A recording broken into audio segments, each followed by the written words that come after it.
gimana? Halo kakak, tadi agak hilang. Aku yang hilang ya? Nggak tahu Iya, tadi first logout.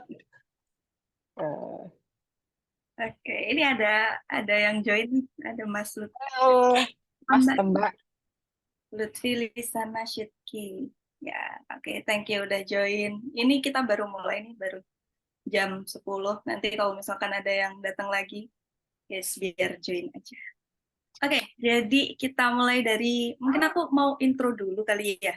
SKS itu sebenarnya apa, karena tiba-tiba muncul ada orang aneh bikin program namanya SKS, apaan sih? Oke, jadi aku coba coba kasih intro dulu SKS itu apa. SKS itu sebenarnya program eh, yang aku inisiasi ya. Aku inisiasi buat mahasiswa sama buat fresh grade. Kenapa? Karena eh, ini udah jadi common sense ya, bahwa kalau misalkan apa yang diajarin di kampus itu nggak semuanya itu pakai di industri gitu kita kita kerjakan, dan nggak semua yang industri butuhin itu diajarin di kampus. Nah, untuk apa ya, sedikit membantu menjembatani gap ini, maka aku kepikiran untuk bikin sebuah kelas di luar kampus ya. Makanya aku sebut kelas tambahan atau SKS itu untuk teman-teman, baik itu mahasiswa fresh graduate, untuk bisa dapat gambaran secara umum aja nih.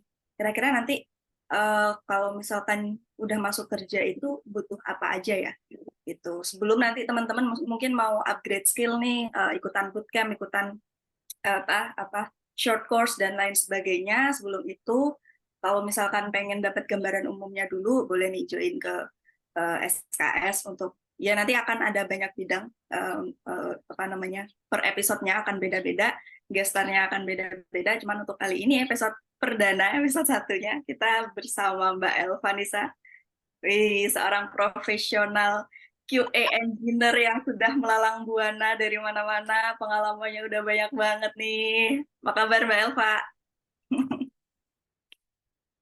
Nah, baik. Wah, Ibu tinggi banget, Bu. Padahal Balik, tidak balik. setinggi asli. Saya gantian muji ya berarti ya. Ini terima kasih loh Ibu Niki. Saya manggilnya Ibu apa Mbak? Mbak ya. Panggil Niki Kan aja, kenapa kan sih? Ibu Jadi dos, Mbak kan Elva Ibu, ini memang kan, tapi kan Ibu dosen. teman Gimana kuliah. dong? Ya, Nggak sopan. Iya. Teman nggak kuliah apa-apa. Jadi yang uh, dulu saya suka numpang di kontrakannya Mbak Niki out of the tanpa record. dipungut biaya. Oke, Gimana gimana? jadi tiba-tiba Mbak Niki ngabarin gitu ya, mau nginvite untuk SKS Talk gitu kan. Aku juga pertamanya, apaan SKS Talk? Aku kira program kantor atau program kampus gitu kan. Karena Niki ini kan udah sibuk sekali ya, baik ngajarnya, ya, kemudian mahasiswanya banyak, terus produk produk manager juga di kantor. Jadi kan pasti sibuk banget gitu kan, apalagi sering keluar kota, ketemu klien ini. Jadi tiba-tiba ada talk ini, pas aku lihat loh, ini acara pribadi gitu. Ini project pribadi. Aku kaget, ini orang slow banget. Menyelokan diri lebih tepatnya. Menyelokkan diri ya. Aku sebenarnya ini ya ide aku sejak lama gitu. Karena kalau kalau kamu tahu, aku pernah sampai bikin my own webinar gitu kan. Itu sebenarnya awalnya niatnya kayak gini. Cuman karena nggak ada yang bisa diundang ya. Nanti undang aku, nanti Jadi undang aku, kita gantian. oh, siap siap. Ya itu mau bikin apa, channel, mau bikin YouTube, podcast apa gitu, nggak ada yang kelakon. Malah Niki duluan tiba-tiba ngundang, langsung gas gitu ya, luar biasa. Keren banget, keren banget, keren banget. Aku yakin nanti Oke. pasti acara ini ke depannya mengundang ini nih. Kamu pasti udah punya list nih. Oh, nanti bagi Oh, developer yang diundang siapa sudah. nanti. Oh, udah penuh ya listnya ya. Sudah. Mau yang Dan kerja di luar negeri, yang pengalaman berapa tahun, ada semua. udah lengkap ya Bu ya, karena kamu kan kerjanya di big data ya. Jadi kalau untuk data itu udah pasti lengkap gitu ya. Udah punya source-nya, udah aman lah Udah gitu. kayak Tinggal Intel aja, jago nge-spill. mungkin Oke. nanti undang dosen senior gitu ya dari kampus-kampus. Ya bisa juga jadi dari dosen-dosen. Tadi Tadi pagi aku kan ngabarin salah satu dosen di ini ya, di SVUGM Kaprodi gitu. Terus dia nanya, Mbak, kalau aku join juga boleh nggak? Wah, boleh banget dong. Wah, Ini jadi nggak dari pemateri kan ya.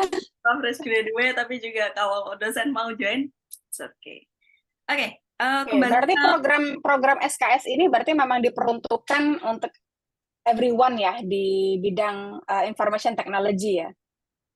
betul. Jadi memang tujuan sebenarnya adalah kita pengen ngurangin gap ya antara di industri sama di akademis gitu kan. Ya, ya berarti siapapun yang ada di dua area itu, baik itu dosen, mahasiswa, fresh grade itu kan masih bagian dari sana gitu. Untuk apa Ya, nanti preparation untuk jadi benar-benar profesional di dunia kerja, karena menurut aku itu kalau misalkan dulu ada nih, itu banget yang aku butuhin waktu itu.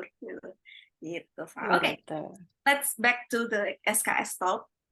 Jadi Oke. pertama aku pengen pengen tahu gitu ya, pengen Elva ini coba sharing, ceritain deh profil singkat dan juga kesibukan saat ini itu ngapain aja. Terus mungkin singkat aja cerita gimana kok bisa jadi QA engineer sama QA mentor, itu gimana sih ceritanya? Oke, Boleh? ini kalau by ini ya cerita ya. Cerita. Oke. Jadi kita lulus tahun berapa? Oh, kita kan kamu lulus duluan ya. Aku lulusnya belakangan guys. Jadi Niki udah lulus gitu terus aku masih belum gitu kan. Oke, jadi setelah lulus kuliah itu ceritanya mencari sebuah role pekerjaan di bidang IT gitu ya, yang notabene aku nggak pintar ngoding. Karena saat itu kan kayak ya IT yang ngoding gitu kan, IT ya developer, ini platform gitu, yang penting ngoding gitu kan. Saat itu aku nggak pintar ngoding, kamu tahu sendiri nilai apa web dev aku B-min gitu. Jadi jadi memang aku tuh udah aku nggak punya passion di programming gitu kan. Akhirnya mencari. Jadi dulu awal itu aku apply product owner lah, project manager lah, business analysis, segala macam yang non dev gitu ya. Ya salah satunya software tester atau software quality assurance gitu. Nah, first job opportunity itu di SQA langsung terjun, tapi saat itu masih zero knowledge, zero background, zero training karena ketika aku join aku first and only QA di startup itu. Gitu. Jadi benar-benar saat itu ya aku hanya tahu oh software tester, ada software di tes. Gitu kan saat itu taunya cuman itu.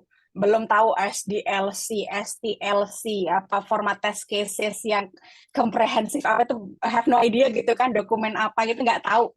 Jadi literally Ya. cuman developernya Mbak ini udah selesai ya udah dites gitu kan. Itu aja dulu nggak ada apa namanya dedicated PO yang bikin mungkin requirement dokumen itu nggak ada. Jadi benar-benar berantah banget.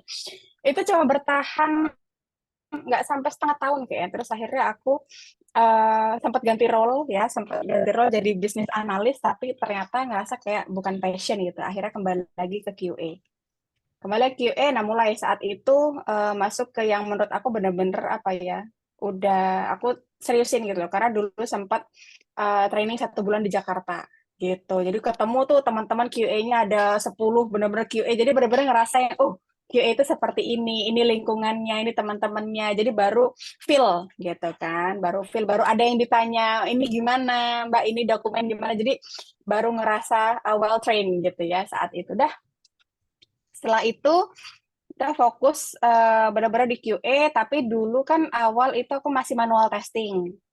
Ya, jadi ada requirement dokumen, ya udah dari developer, Mbak, ini udah ready for testing, ya udah testing biasa berdasarkan dokumen. Gitu kan. Nah, kemudian datanglah ini sih automation testing. Pas awal-awal, ya jadi QA ternyata ngoding juga gitu.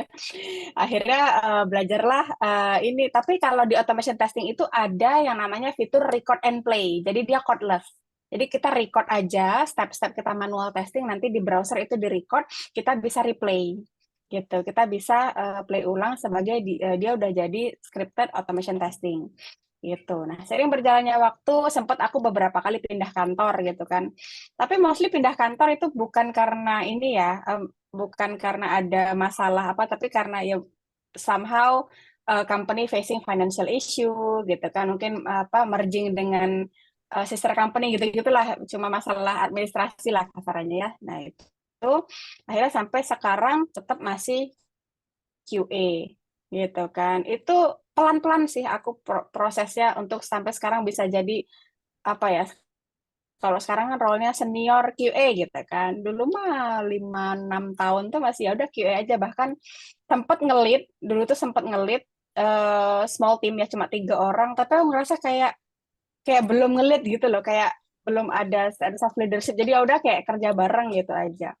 Terus awal QA mentor itu karena dulu sempat di layoff, jadi ya sama company yang kedua terakhir itu juga facing financial issue, layoff, gelagapan kan cerita itu, jadi kayak belum siap gitu kan, belum siap. Terus nyari-nyarilah opportunity. Mungkin juga salah satu yang aku tanyain lowongan pekerjaan ya saat itu kalau nggak salah. Akhirnya dapatlah dari Sandy yang ini ada trainer gitu, ada lowongan training apa sih namanya QA mentor ya, cari QA mentor. Itu akhirnya aku apply dan diterima. Tapi itu akhir tahun 2021, 2022 apa ya? Sebelum itu aku sempat ngajar di salah satu lembaga yang cukup besar. Itu dulu apply-nya lewat LinkedIn. Jadi apa namanya lewat LinkedIn, ya cuman kayak ada job gitu kan, biasa job list QA facilitator gitu. Ya udah apply aja dengan zero background gitu ya, nggak pernah ngajar istilahnya IT gitu kan. Dulu kalau di kampus ngajarnya apa sih itu struktur data gitu-gitu kan, mahasiswa gitu kan. Kan kalau ini ngajar bootcamp gitu. Sebenarnya awalnya nggak pede, cuman karena dulu nyari sampingan ceritanya, ya udah daftar aja, ternyata ngajarnya malam, ya udah diikuti, ternyata enjoy gitu kan, karena memang passion aku ngomong kali ya, jadi terjembatani gitu kan, sharing tentang QA, ya materinya tuh sebenarnya bener-bener mulai dari QA itu apa, how to create test cases, how to do testing, gitu kan, manual testing, automation testing. Sebenarnya formatnya hanya seperti itu, gitu. Mungkin ada database testing, API testing, performance testing, gitu ya, beberapa type of testing lah, beberapa teknik testing. Cuman kadang beberapa apa namanya, beberapa lembaga kan beda-beda ya silabusnya. Dari sana terus ya udah keterusan sampai sekarang. Jadi udah jalan 2 tahun lebih. Aku jadi 9 to 5 itu kerja di kantor kan QA, nanti malamnya ngajar gitu. Luar biasa sibuknya ibu dua anak ini. Kan kamu juga pernah ini kan, aku bujukin ayo ngajar gitu. Kamu ibu dosen gitu kan, peluangmu sangat besar untuk bisa sharing your professional experience. Ya, sebenarnya hanya saja aku nggak bertahan ya dengan ritme seperti itu. Uh, uh, Saya memilih yang malamnya bisa tidur santai gitu. Ya udahlah dulu cari cuma satu batch ya berarti ya kamu ya dulu sempat ngajar ya? di situ satu batch aja. Satu Nggak satu tahu, bulan. mungkin karena belum nemuin satu scope yang aku benar-benar ahli di sana kan, aku modelnya generalis banget ya, nggak yang spesifik kayak Elva kan, ya udah QA QA aja gitu. Aku Ya, nah tuh dari kamu awalnya semua, kamu backgroundnya BA, sekarang PM, gitu. Jadi backgroundnya dari banyak ya. sales terus ke produk dan segala Ya, macam, ya, banyak ya. banget gitu, nggak ada yang spesifik. Sedangkan kalau ngajar kayak gitu kan yang Spesifik. ya terutama cohort gitu ya harus benar-benar siap materialnya dan memang spesifikasi keahliannya di situ ya gitu. Tapi materialku juga dari awal ya, dari beberapa batch ini, kalau sekarang udah jalan berapa batch ya, 10 ada kali. Itu awal tuh ya mentah gitu. Mungkin kalau kamu kayak nggak pede di material kan, aku juga awalnya materialnya tuh kayak, aku ngerasa nggak pede, bahkan sampai hari ini pun kemarin aku masih dapat review bintang 1, terus dia nge-reviewnya gini, nggak jelas materinya, nggak ada tutorial yang rigid gitu, jadi aku yang buat aku iya, walaupun udah beberapa batch berlalu gitu loh, jadi oh iya, materi itu memang harus selalu diupdate sih gitu. Apalagi kan partisipannya ini nggak melulu lulusan IT, ada yang bener-bener non IT yang komen prom aja nggak tahu gitu kan, istilah itu cara install nggak tahu, jadi ya bener-bener harus dibikin modulnya itu yang ya bener-bener apa ya, anak SMP pun bisa ngikutin gitu loh.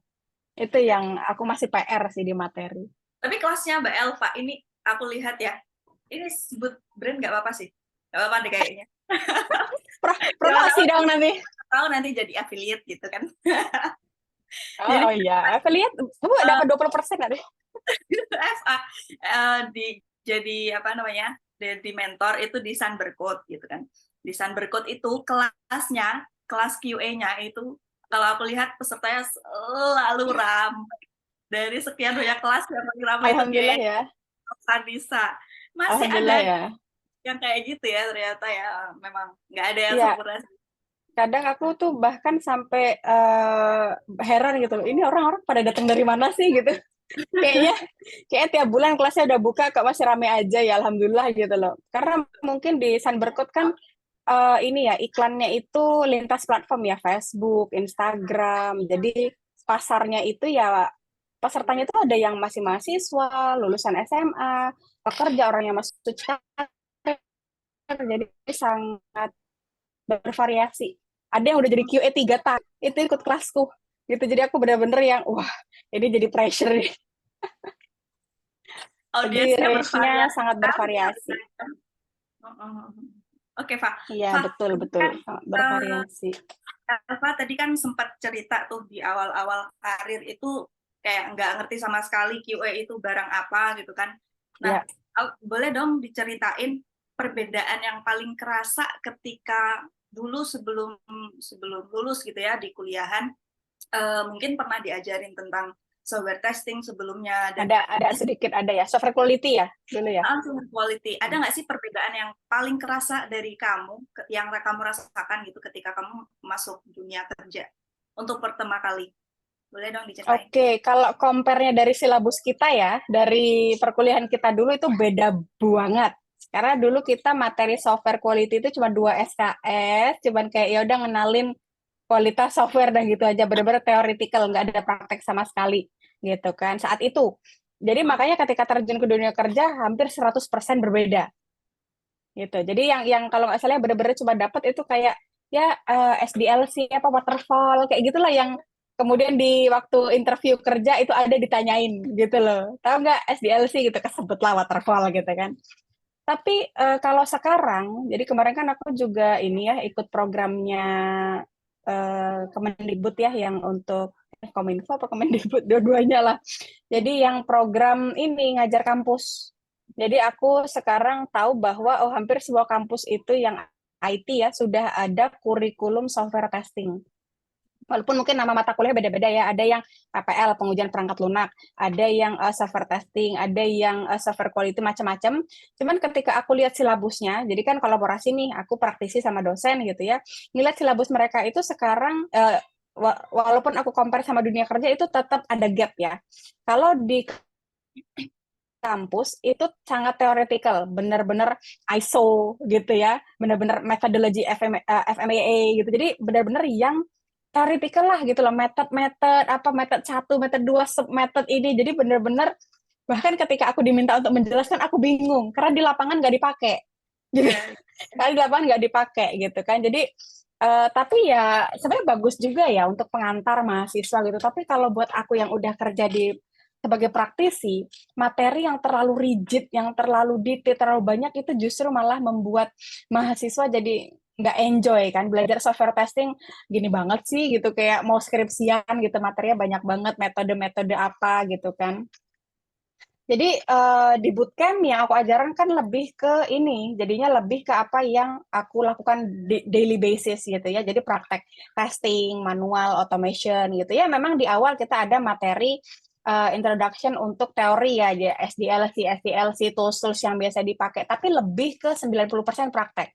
Sedangkan kalau di perkuliahan itu bisa dibilang 80% teori gitu kan. Misal dari 8 pertemuan hanya 1 pertemuan terakhir yang untuk automation testing gitu, 1 pertemuan yang untuk manual testing, mungkin ya web mobile testing gitu. Tapi 6 pertemuan yang lain itu semuanya teori gitu. Ya tadi metodologi tadi apa approach software quality gitu. Jadi benar-benar apa ya terlalu teoritis gitu kalau kuliah. Tapi kan wajarnya memang seperti itu ya. Ya ya, ya. tapi itu jadi yang jadi gapnya di situ. Karena memang kalau di kuliah itu yang diajarkan kan konsepnya supaya nanti apa namanya, mahasiswa itu bisa punya option gitu, bisa punya apa namanya, different perspektif gitu ketika ada masalah di industri. Jadi memang tidak yang technical dikasih tahu semua Iya, kayak gitu. Tapi ya ya plusnya nanti secara konsep memang lebih matang anak-anak yang berawal dari kuliahan gitu ya, tapi ya secara teknis memang mereka harus upgrade lagi, harus di refresh lagi kayak gitu. Iya, dan karena nggak diajarkan praktek terlalu banyak kan jadi nggak menarik ya. Nah, itu membuat Ya udah. popularity dari software testing, software quality itu menurun di kalangan mahasiswa. Jadi ketika aku ngajar mahasiswa nih, aku tanya, besok kalau lulus mau jadi apa? Nggak ada satupun yang bilang jadi QA, nggak ada. Jadi sekelas bisa 50 orang nih rata-rata 30 orang jadi developer ya macam-macam ya web dev, mobile app dev gitu kan. Ada yang infra, ada yang jaringan gitu kan. Tapi banyak juga yang UI UX designer, ada yang mau jadi BA, sistem analis. Tapi nggak ada satupun yang nyebut mau jadi software quality assurance gitu. Aku sedih tau nggak? Jadi makanya Ini ya, ketika ngajar mahasiswa tuh mereka nggak tertarik sama sekali. Ada pertanyaan, krik krik krik krik ya ampun. Karena menurut padahal mereka di apa kelas sih? lain paling rame ya. Iya, kayak kalau buat mahasiswa yang biasanya dikasih teori gitu kayak software testing itu sangat tidak seru gitu, nggak keren gitu kan kayak ya elah semua orang bisa kali cuma klik-klik doang ngetes-ngetes doang gitu loh. Main apa ya? Mungkin pandangannya orang awam Ya, gitu. ngetes-ngetes doang, padahal kita harus define user kriteria dan segala Ya, macam, ngedefine rule-rule-nya untuk automation. betul. Ya, dan ini Itu yang sih, nggak diajarkan. dan memang kalau ngelihat hype-nya dari sisi popularitasnya itu kayaknya kalah populer sama yang sekarang mungkin UI UX designer Ya, kan gitu-gitu ya. keren karena ada outputnya, ada apa ya, ada yang di show, ada ini hasil karyaku, ini desainku, ada warnanya ini, jadi keren gitu. Kalau QA apa? Bahkan sering banget ditanyain di kelas QA, Kak, portofolionya QA itu apa? Gitu. Karena kita nggak bikin apa-apa gitu loh. Kita ngetes barangnya orang gitu kan, kita ngetes desainnya orang, kita ngetes webnya orang, kita nggak bikin gitu.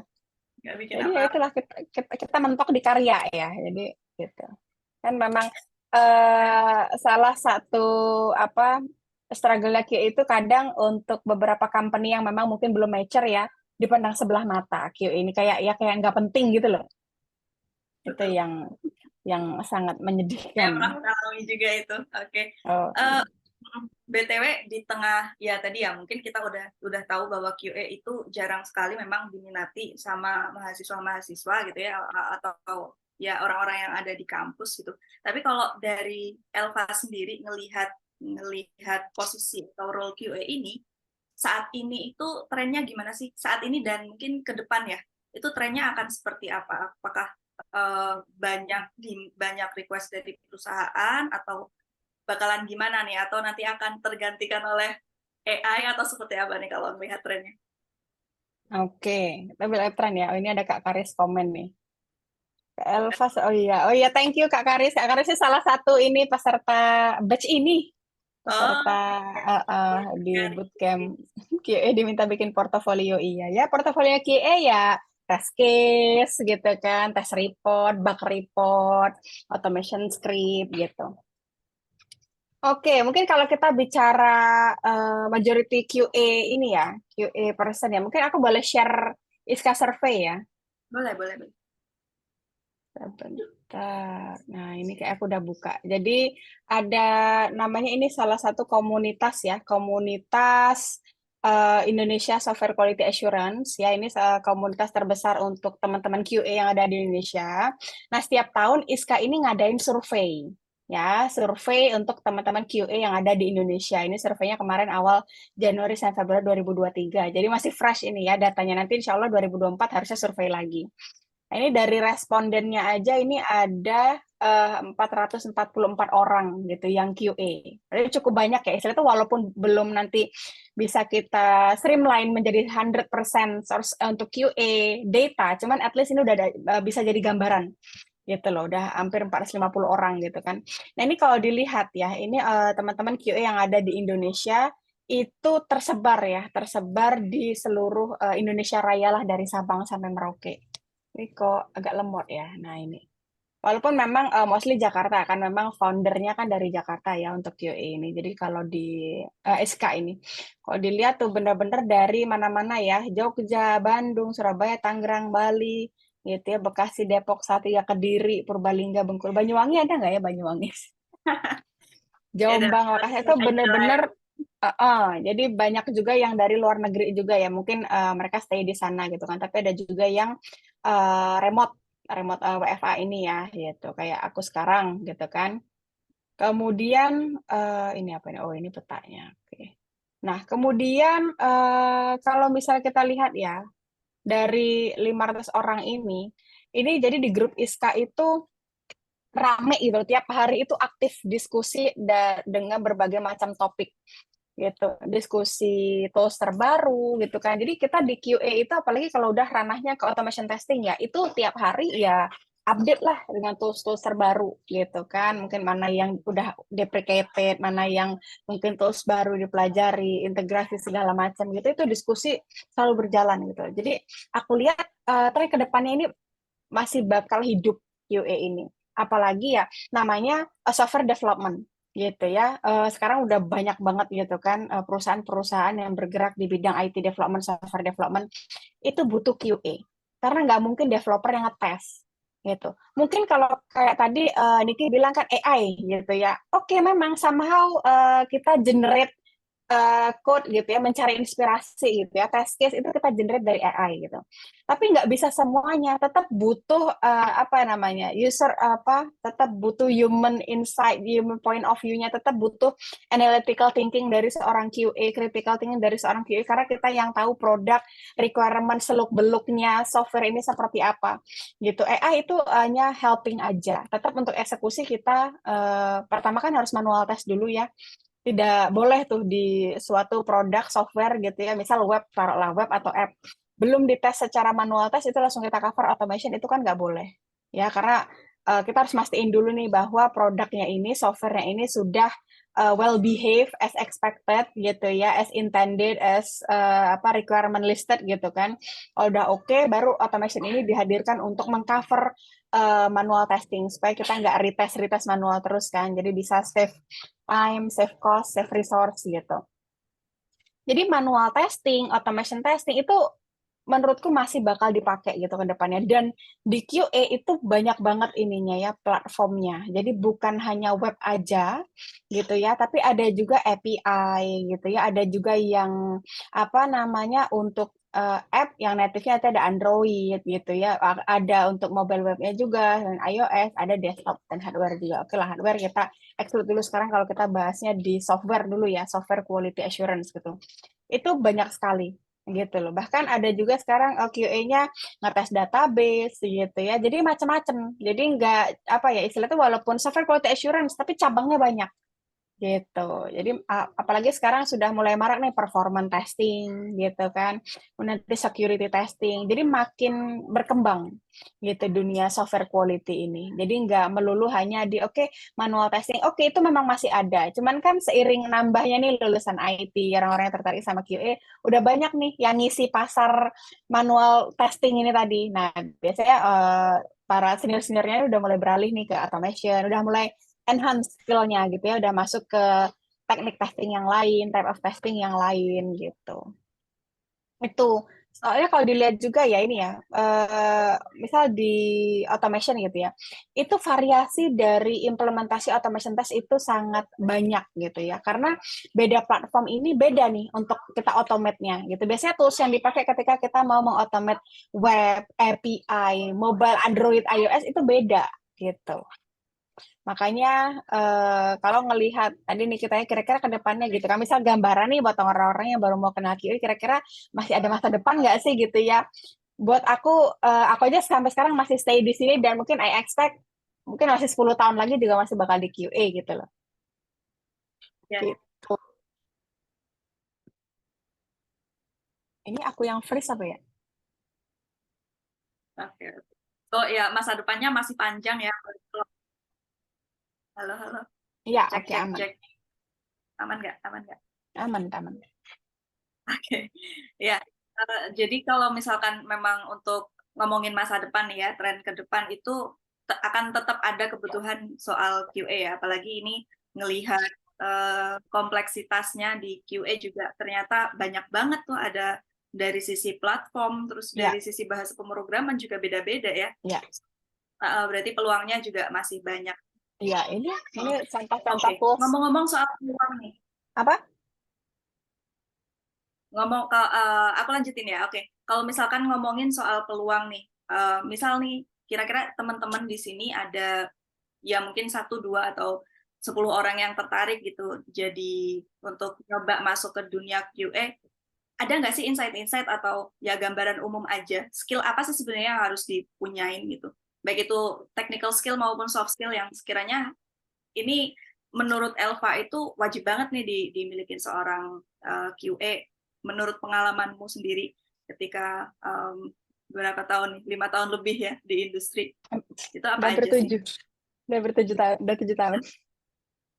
Wow, iya senior ya, ada senior hampir 7 tahun. Monggo, monggo. eh Mungkin ini ya, kalau skill terbagi dua ya. Jadi ada soft skill, ada hard skill. Ini baik untuk individual contributor maupun yang nanti masuk ke ranah manajemen, gitu kan. Tetap soft skill, hard skill itu ada. Bahkan sebenarnya di semua role ya, bukan cuma QA aja kan. Bahkan Niki pun pasti pernah mengalami menolak kandidat karena attitude-nya nggak bagus gitu kan, padahal hard skill-nya bagus gitu kan. Nah, makanya pengalaman. Makanya aku malah soft skill ini yang higher priority dibanding si hard skill. Hard skill oke lah, kita bisa latih nanti sering berjalannya waktu. Tapi untuk soft skill ini kan kalau orang Jawa bilangnya gawan gitu ya. Jadi udah bawaan dia memang attitude-nya, semangat belajarnya, growth mindset-nya gitu kan, communication skill. Jadi beberapa skill yang mungkin perlu ya, yang menurut aku perlu ada. Mungkin kalau teman-teman itu tertarik masuk ke dunia QA, yang paling penting itu di communication skill. Karena QA ini role yang berada di tengah-tengah gitu ya, menjembatani antara developer dan tim produk, tim bisnis gitu kan. Nanti mungkin ada stakeholder yang lain gitu kan. Bahkan kadang QA-nya juga diajak ketemu sama klien, jelasin produk gitu. Jadi tergantung perusahaan ya, tergantung perusahaan gitu kan. Dan balik lagi ke ini, karena QA ini ada yang ditempatkan di under departemen teknologi departemen, jadi masuknya ke technical, tapi ada QA yang ditempatkan under product team, jadi dia lebih ke produk, lebih ke bisnis, lebih kayak tadi dia ikut demo ke klien gitu. Jadi dua hal ini juga apa namanya nanti required skill-nya juga beda. Tapi in general communication skill itu penting banget karena kan kita ini ya analyzing requirement gitu ya. Ada requirement. Oke, kita mau bikin sistem ABC gitu kan. Kita harus pahami dulu nih ABC ini mintanya apa aja. Kemudian nanti ketika kita menemukan sesuatu, kita mau raise question, thought, feedback gitu kan, atau mungkin raising bug gitu kan, itu butuh communication skill yang baik gitu. Jadi untuk gimana caranya kita bisa menyampaikan argumen kita dengan baik gitu kan. Kemudian misal kita menyampaikan feedback, apalagi kalau report bug ke developer kan nggak bisa ya, mas mbak ini error nih benerin gitu kan, nggak bisa seperti itu kan. Kita harus gimana caranya juga membangun tim engagement yang oke gitu kan. Jadi satu communication skill, yang kedua analytical thinking ya, karena kita baca requirement dokumen produknya belum jadi, kita harus analyze dulu gitu loh, lihat desain, harus paham dulu, oh ini harus bisa imagine gitu loh, menganalisa nanti kira-kira relasi antar modulnya seperti apa, data sini nanti muncul kemana, nanti integrasi, kemudian dan lain-lain gitu kan.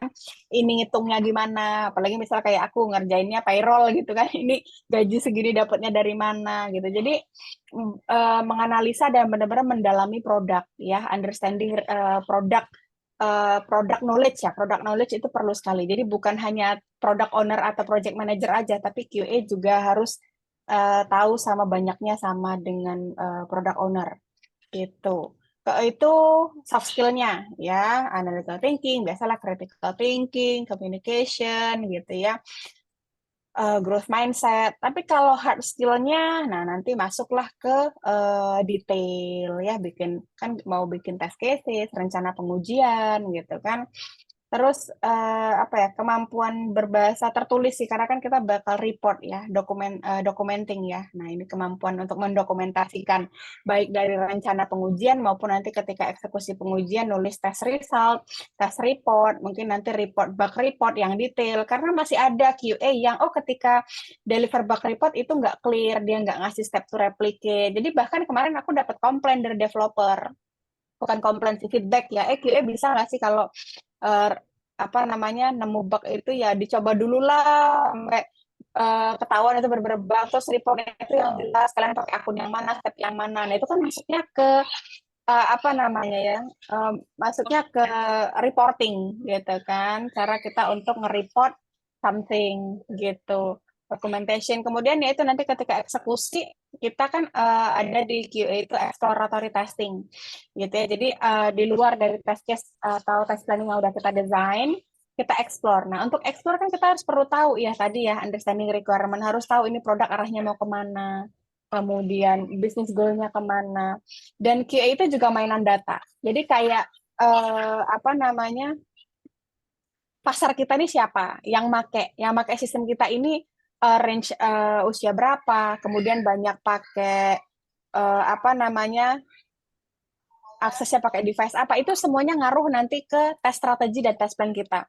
Misal nih semua dari apa namanya data analitik dilihat nih, 99% gitu ya, user kita itu pakainya Chrome. Kalau gitu kan kita nggak perlu mengimplementasikan cross browser testing. Ngetes Firefox, ngetes yang lain. Beda lagi kalau misal hanya 30% yang pakai browser Chrome, 20% mungkin pakai mobile browser, 20% lagi pakai Firefox, 20% pakai Microsoft Edge. Dengan seperti itu kita harus melakukan apa, cross browser testing. Nah, itu dengan tahu data, kita jadi bisa punya gambaran untuk uh, memplanning gitu ya, test plan sama test strategi kita nanti mau seperti apa. Jadi QA ini juga penuh dengan strategi ya. Jadi nggak ya udah ada produk dites gitu kan. Kita perlu milih strategi yang itu bisa mengoptimalkan apa namanya, testing proses.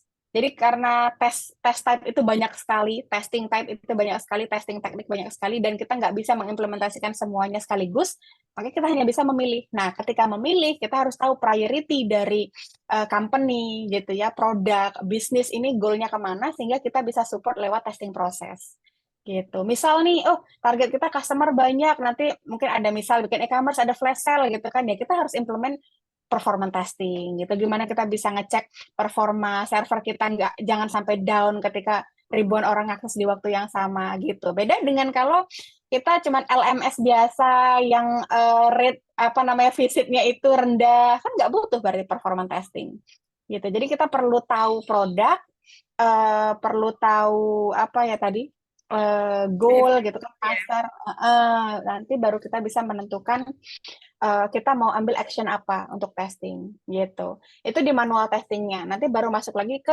automation testingnya. Itu hard skill basic lah ya, bisa ngoding. Tapi sebenarnya kalau di automation testing itu sebenarnya gampang loh. Jadi bahkan ketika aku belajar automation testing itu baru sadar, ya ternyata bisa gitu loh. Nggak sesulit kalau developer kan ya, mohon maaf ya, ribet banget ya, beda fitur nanti beda lagi gitu kan. Library dependency ini gitu kan, versioning ngaruh banget gitu kan. Kalau di QA apalagi kita udah pakai tools, sudah pakai platform, kadang tuh ya versioning nggak gitu ngaruh gitu loh. Ya mungkin memang kita struggle-nya di QA itu karena kan ketika kita bikin automation testing, itu kita kan automation testing kita berinteraksi dengan platform yang dibuat oleh developer. Nah, kalau misal contohnya kita UI testing, itu kan interact-nya dengan page ya, elemen locator, elemen atribut gitu kan. Nah, jadi kalau front end-nya nggak provide elemen atribut yang proper, automation testing kita kelabakan.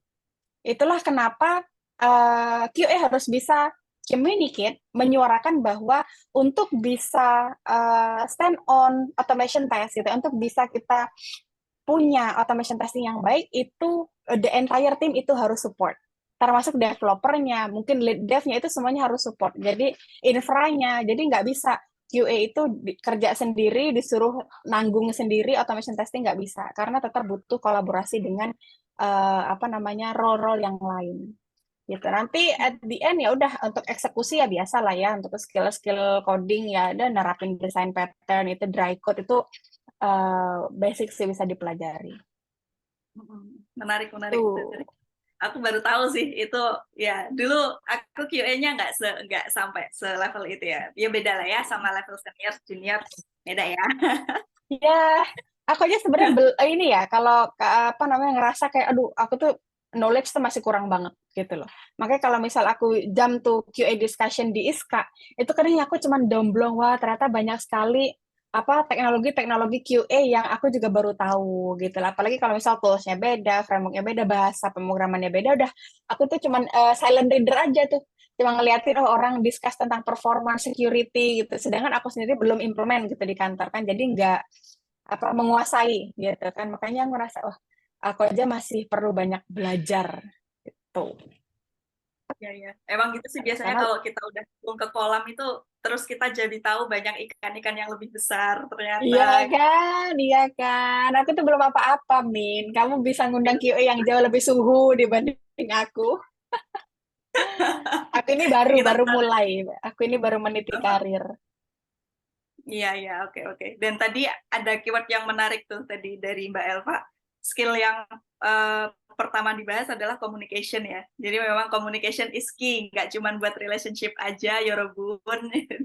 Karena Betul. communication is the key untuk di karir kita juga. Bahkan mungkin kalau teman-teman di sini masih ada yang kuliah juga di kuliah, komunikasi itu juga jadi kunci gitu kan. Nah, Apalagi kalau misal rekan kerjanya beda culture background.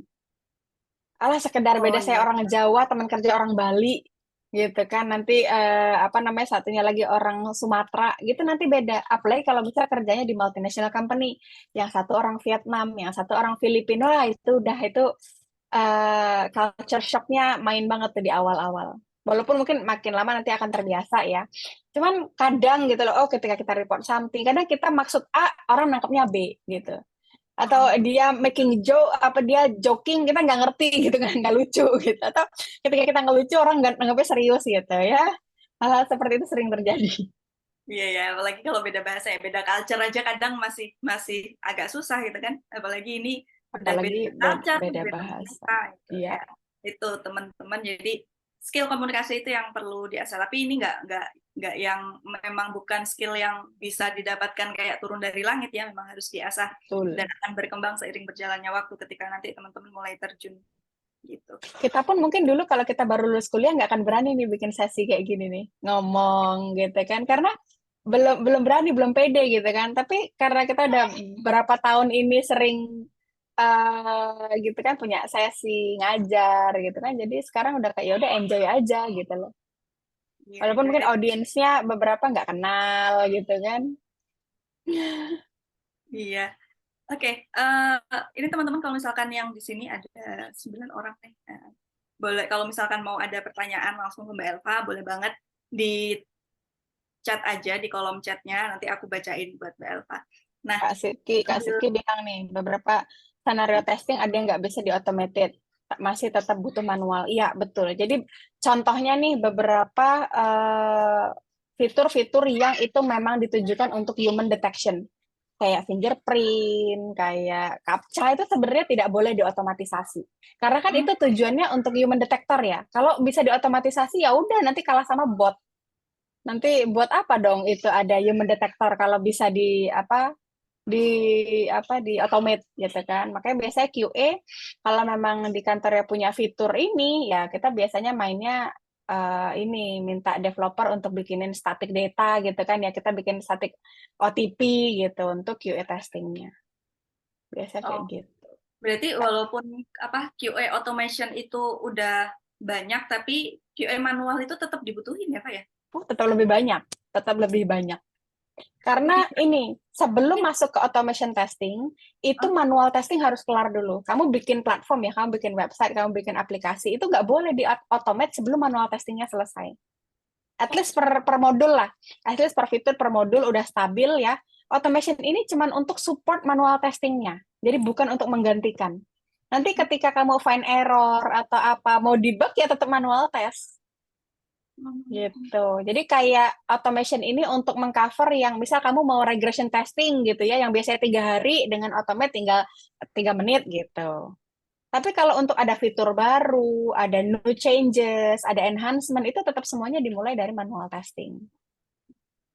Wah, ini gitu. berita bagus nih buat temen-temen nih, buat Makanya kita. manual testing tuh lebih banyak, tapi lebih sulit karena apa ya tadi critical thinking, kemampuan untuk memahami requirement, finding bugs itu skill yang ya itu tidak turun dari langit tadi. Aku aja sampai sekarang masih sering gitu missing scenario lah, apa ada requirement yang aku ke skip itu aku aja sering gitu loh. Ada yang developernya Mbak yang ini udah dites, oh ya belum gitu. Jadi itulah aku aja ngerasa aku manual testingku aja belum expert. I see, I see.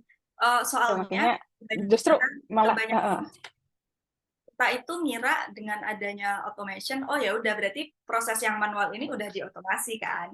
Makanya aku kira pemahaman awamku ya udah berarti kayak ya kita terreplace sama apa algoritma automation tersebut. Ternyata ya ya enggak, tetap dibutuhin ya. enggak ya betul. Apalagi kan kalau misal nanti ada project baru, klien baru, barang baru, produk baru ya semuanya pasti dimulai dengan manual testing. Semuanya dimulai dengan manual testing ya. Iya, Oke, berarti betul. kalau Apalagi kan kalau manual test itu kan lebih komprehensif ya, kita bisa langsung lihat UI-nya, behavior, bener-bener point of view user ketika make, oh ketika klik, oh pop-up-nya agak agak lelet nih, misal kayak gitu. Kalau di automation kan agak sulit kita untuk mengautomate itu. sih. Oke, kalau kita kaitkan sama tren dan demand tadi, berarti memang ke depan ini masih open banget ya, demand-nya masih cukup besar ya Demand untuk itu besar, cuman ini kandidatnya juga makin besar. Karena kandidatnya. iya, karena semakin banyak kan orang yang tertarik sama QA. Kalau misal tadi aku ini ya, kasih lihat yang apa namanya iskanya tadi ya. Sebentar, ini kelihatan kan ya. Ini kalau kita lihat ke salary, ini loading nggak ya? Ini Itu menarik QA nih ini profil ini. sangat menarik gitu loh. Role QA Oke. ini sangat menarik dengan kerjaan yang oh kayaknya nggak sulit deh, cuma testing-testing doang gitu ya. Gajinya tuh bisa sampai 100 juta coba. Ini Wow. sebulan. Ini sebulan. Aku belum ya, belum belum nyampe sini. Semoga nanti someday sampai sini. Gitu Amin. loh. Bahkan Menarik. ini banyak yang 16 sampai 20, 11 15 itu banyak banget nih sampai hampir 100 orang. 21 sampai 30 juta atau 34 orang. Yang gajinya di atas 31 juta ada 24 orang. Ini hitungannya banyak loh ya. Gitu loh. Per bulan untuk rupiah lah. Apalagi kalau misal tinggalnya di Jogja gitu ya. Aduh, yang Cepat itu sekali. sampai hemat sekali. Tapi di sini udah mahal tahu nasi kucing ada 3.000. Iya, Itu jadi sangat menarik kan. Nah, karena hal menarik ini, jadi semakin banyak orang yang tertarik untuk melirik QA. Nah, makanya kandidat sekarang berlomba-lomba untuk memperbagus portofolio gitu. Ya sebenarnya portofolio QA sekarang salah satunya itu personal branding. Kayak misal di LinkedIn mereka sering sharing gitu, kemudian bikin-bikin tulisan di Medium, bikin apa account channel YouTube sharing tentang QA, nunjukin bahwa mereka itu memang antusias di QA itu sangat menarik buat recruiter gitu. Dibanding dengan cuman CV bersih putih ya udah tertarik sama QA nggak ada apa ya bukti gitu loh. Gitu. Itu lebih menarik. Apalagi sekarang banyak sekali kan udah banyak banget ya QA bootcamp ya. Kalau aku sebutin bisa ada 20 lebih itu yang lembaga IT bootcamp, online bootcamp yang punya kelas QA. Itu sekarang rata-rata sudah final project-nya itu outcome-nya itu berupa portofolio gitu. Jadi kayak nanti mereka bikin kayak flyer gitu, oke apa profile gitu kan, antusias QA nanti dibikin kayak menarik gitu loh. Jadi eye catching lah gitu. Padahal ya sebenarnya intinya sama aja. Cuman kan ketika packagingnya bagus kan lebih dilirik gitu loh. betul. Kemudian oh ini apa automation testingnya di GitHub-nya nanti rapi gitu loh dokumentasinya gitu. Itu sekarang tuh udah sampai di situ gitu loh ininya apa pertarungan antar kandidat ini makanya makanya kenapa walaupun demand-nya itu banyak tapi tetap sulit bahkan banyak studentku yang masih kesulitan untuk cari untuk bisa diterima role QA karena wah kandidat itu banyak banget. Supply-nya juga jadi membludak ya, apalagi ini Iya, masih winter nih, belum summer-summer nih di tech. betul Tapi betul betul Kak, banyak yang eh, layoff. kalau setahu kamu, biasanya nih perusahaan-perusahaan IT itu punya berapa QA sih dalam satu perusahaan itu? Biar kita punya Oke, gambaran sih seberapa kalau besar chance. Kalau jumlahnya ya, ini kita bicara soal kuantitas itu enggak mesti, cuman secara umum nanti komparasinya dengan jumlah developer. Jadi Oh, ketika ada misal 5 developer, nanti ada 2 QA gitu. Itu idealnya gitu. Cuman sekarang ini yang menjadi dilema, banyak sekali ya student-studentku yang kerja di startup, itu dia bilang, "Kak, aku QA cuma sendiri megang 3 project." Nah, itu loh. Yang berat tuh di situ. Yang berat itu di situ ketika nggak balance jumlahnya. Jadi dari produknya, dari softwarenya ini, misal dia punya code base gitu ya, ada klien dia cuman customize. Jadi buat developer changes itu nggak banyak, tapi QA nyari tes entire system kan. hmm, Kan ketika punya 3 klien, mungkin developer code base-nya satu, dia cuman customize 3, mungkin ganti-ganti beberapa fitur, ganti warna, ganti gitu kan, ganti font, misal ganti nambahin, ngurangin beberapa menu. Tapi QA kan ngetesnya bener-bener dari nol semuanya. Nah, ya, itu ya. yang jadinya nggak balance. Makanya masih banyak sekali yang apa namanya kalau aku bilang tuh nggak ideal gitu. Walaupun mungkin developernya cuma 3, QA-nya satu, tapi project-nya ini 4 gitu ya. Bahkan kemarin temanku sampai ada dia nyari ini, dia secara pribadi nyari intern, nyari orang part timer yang mau bantu dia ngetes kerjaan dia di kantor. Saking dia nggak kepegang. Ada loh, sampai aku tanya, kamu mau ini, mau nyari orang yang bisa bantu kamu jadi kayak asisten gitu. Iya, kamu berani bayar berapa? Dia sampai bisa bayar 1 juta sebulan untuk bantuin dia manual testing tadi. Itu part timer loh ya. Makanya, makanya sebenarnya demand-nya itu tinggi. Cuman ya itu, mencari orang yang qualified itu yang sulit.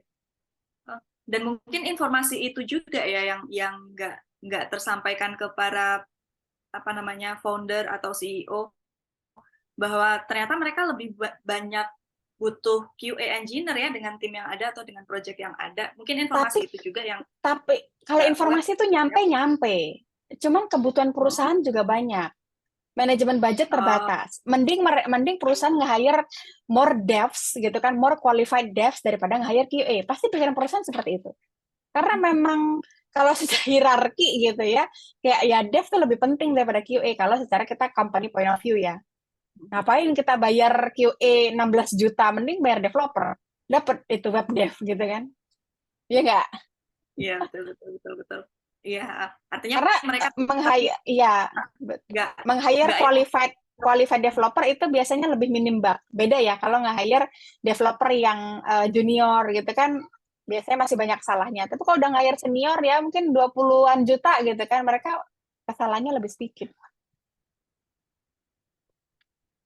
Hmm. Iya ya, secara hierarki masih di bawah ya. Mas Sidki di tempatku satu Aduh, tim bisa 15 QA manual, 5 QA automation project Roro Jonggrang. Aduh, bisa bisa ngeri. bayangin kan project project Roro Jonggrang itu kan jadi kayak kamu changesnya mendadak, besok harus kelar gitu kan, sedangkan sistemnya besar ya walaupun QA-nya 15 ya tetap sulit lah. Dan Iya, iya, segitu iya. karena overseas. Nggak mesti ya Mas Karis ya. Aku tahun lalu itu dapat penawaran dari company Indonesia itu rate-nya sampai 20 juta tuh ada kok. Wow. Maksudnya tuh nggak harus overseas. Di Jakarta itu teman-temanku yang di Jakarta itu ya rate-nya udah di atas 16 semua. Jadi apa ya, Indonesia pun sekarang udah besar-besar kok untuk IT.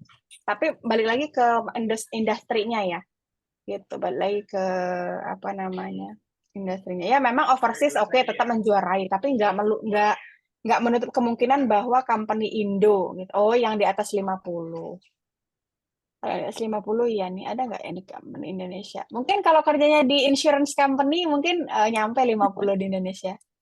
Iya, iya, tergantung level ini ya perusahaannya ya. Tergantung perusahaan. Nah, perusahaannya mungkin ada juga yang mampu membayar apa paling atas tuh tingkatannya apa sih? Q Elite ya Macam-macam. atau Kalau untuk role gitu ya, untuk tar ini apa ini non IT. Oh ini background ya. Jadi location, remote on site.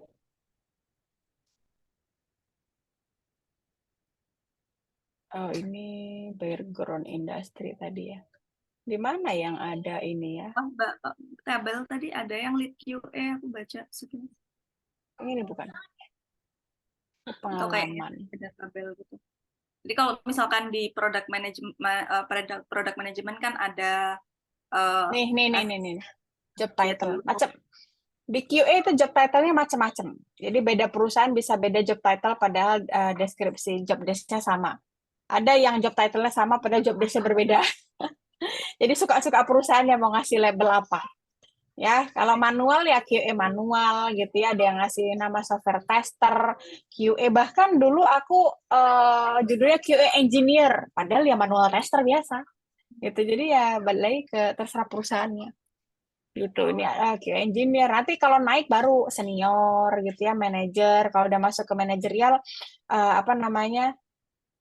QA manager paling tinggi itu head ya, head of QA. Gitu. Ada juga quality director gitu, aku juga pernah dengar. Gitu, lead gitu ya. Secara ladder sama ya dengan yang lain Iya, gitu. Ada iya. associate Ada ya, dulu, ada yang ke IC, principal. IC dulu, baru ke Bahkan managerial, seterusnya. kalau di apa ya, Makari apa ya, yang dia ada levelnya. Jadi QA 1, QA 2 gitu ada levelnya. IC. Oke. Jadi balik lagi ke apa sih, culture yang diimplementasi di perusahaan sih. Mantap.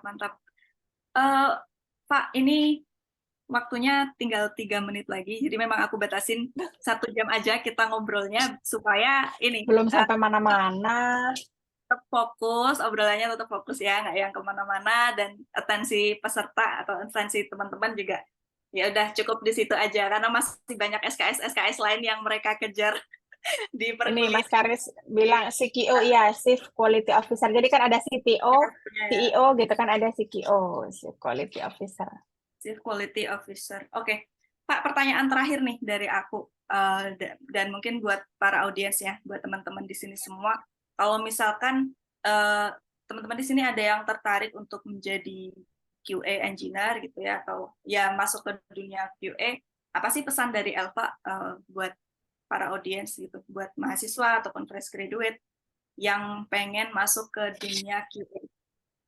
Oke, mungkin kalau yang masuk ke dunia QA sebenarnya nggak spesifik ya ke IT gitu ya, ke IT development, role apapun, ya kalian harus punya semangat belajar gitu. Karena teknologi selalu berkembang, teknologi terus berkembang, tools, framework yang dipakai itu terus berkembang, terus bertambah gitu loh. Itu jadi harus belajar terus deh kalau menurutku. Jadi nggak bisa ngandelin apa namanya, apa itu yang GP itu 4. Apa? Kalau lulus apa sih? Apa? IPK, IPK. IPK. Udah lama banget.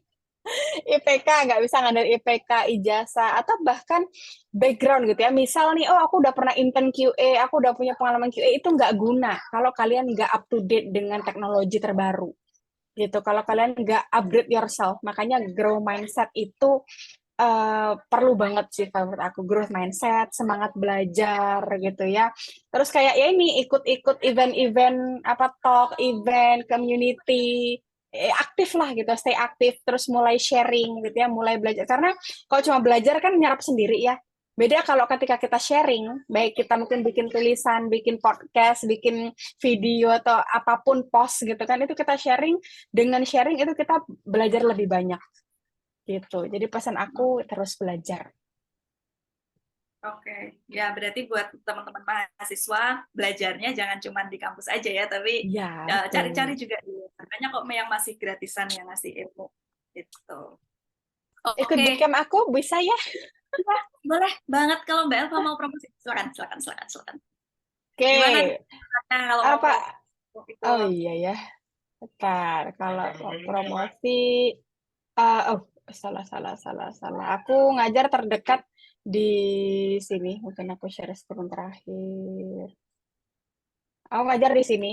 Nah ini kelas yang aku pegang. So far ini jumlah peserta yang pernah ikut kelas gitu ya. Jadi ini kelasnya basic, makanya kalau Kan teman-teman ya, lihat level sudah pemula, iya sudah rame ya Bu ya. Di ramai sini banget. ada contoh silabusnya ya, mulai dari QA introduction gitu ya. Jadi benar-benar belajar basic dulu lah, knowledge ya, testing type gitu ya. Nanti bikin tes scenario, tes cases gimana, nanti baru terakhir sampai ke sampai ke ini automation testing gitu ya. Jadi belajarnya itu teori, manual test, sama automation test gitu. Ini aku bisa bilang ini les-lesan termurah. Ya kalau Iya, les lain nolnya nambah satu. masih Gitu. affordable untuk kantong mahasiswa ya. Iya, betul. Oh, Kak Siki ada nih alumni batch 37. 37 tuh udah lama ya, ya Allah, 37. Lihat tujuh tuh, Sekarang udah 52 soalnya. wow, masih ngikutin Bayangin, banget sampai sekarang. berarti kan 37. Keren banget. Makanya aku senang banget ini kalau ada peserta yang masih keep in touch gitu ya, yang masih semangat belajar gitu. Oke, mantap, mantap. 47. Siap, siap. Itu ya teman-teman kalau misalkan mau ya para audiens semua kalau pengen belajar QA lebih lanjut, silakan cari informasi sebanyak-banyaknya di luar itu informasi ada banyak banget, ilmu ada banyak banget, jangan berhenti hanya di kampus aja. Kalau mau langsung sama expertnya bisa ikut bootcamp. Contohnya kelasnya Mbak Elva ini di Sunbercode, tadi bisa daftar di batch selanjutnya kalau udah open, cek aja nanti di websitenya gitu. Oke, thank you banget Mbak Elva untuk sesinya hari ini udah mau join di SKS Talks episode perdana. Yang Semoga perdana ya. SKS Talks ada lagi di episode-episode selanjutnya dan tetap support. Dan juga buat teman-teman di sini aku minta tolong ya. Tadi di kolom chat aku udah nge-share feedback form. Jadi buat teman-teman kalau misalkan berkenan bisa ya minta tolong luangkan waktunya 1 atau 2 menit aja untuk ngisi feedback form supaya di episode-episode selanjutnya kita bisa berkembang jadi lebih baik. Request sama Kak Niki ngundang siapa gitu, nanti biar Niki yang undang. Boleh banget. Ngundang expert-expert yang lain. Aku coba reach out orangnya. Gitu, Ya, oke. Thank you banget. Ngundang menteri ya nanti kamu. Waduh, koneksinya belum sampai ke sana. Biar silabus di perkuliahan bisa dibenahi. Ya, ngundang Mas Nadim. Oke, thank you banget buat teman-teman semua audiens yang ada di sini. Makasih juga buat Mbak Elva yang sudah berkenan meluangkan waktunya 1 jam terakhir ini. Thank you banget untuk sesi di Sabtu hari ini ya, weekend loh padahal. Ini teman-teman keren luar biasa. Oke, untuk yang hari ini aku cukupkan dulu. Thank you banget sekali lagi. Selamat siang. Assalamualaikum warahmatullahi wabarakatuh. Waalaikumsalam warahmatullahi wabarakatuh. Terima kasih semuanya. Makasih Mbak Niki buat talk-nya luar biasa. Sukses ya. Terima kasih. Amin.